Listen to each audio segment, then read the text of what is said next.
Endzabeni lebeyivelile emalangeni ladlulile lapho khona make Sibongile Ndwandwe akhala ngamakhelwane wakhe lomvalela yona indlela yokuhamba. Indzaba igcine ifikile kaNdaba Zabantu lapho khona kuphuma isijubo ukuthi make Ndwandwe angavalelwa yona indlela yokuhamba.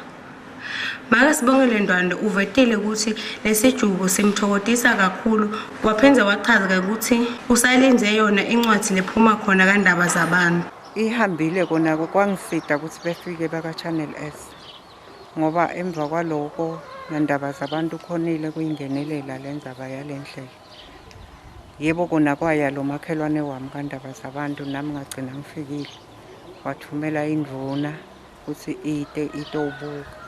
Yaphinza indvuna yafika ngemgcibelo walona lelo viki yasikhulumisa yasibeka sijubo ukuthi indlela ayivalwa angilungise la ngakhe lendlela imoto titokhona kungena. Emva kwaloko wefika nemphakathi nawo washo wanenze the same thing ukuthi indlela ayingavalwa ayilungiswe indlela imoto titokhona kungena. Manje nyalo lesekungibambile ukuthi ngisengayitholi incwadi lechamuka kaNdaba Zabantu lenestembu leshoko ukuthi vele lendlela kufuna ngilungise indlela kufuna ingavaleki ngikhone nami ukuhamba ngingene ekhaya ngoba nyalo nje ngisho imoto ilale esigangeni kude lokufika la ekhaya nesizathu sokuthi kude lendlela. Lekunye lengingathi ngingakuveta ukuthi angimati nje makhelwane lo angekho sinakabuyi takwenda njani. Uvamile lokuba nale drama nakabuyi.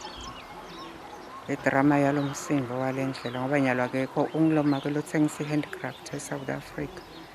Aphinde njalo abuye nakabuya ke abe nale drama noma usuka nalomfutho ukuthi imali nginayo ngifuna kwenda lokho ngifuna kwenda. Yena vele akanetiseki ngoba ubuyele kaNdaba Zabantu awukusho ukuthi angenetiseki ngesijubo lesiphumile.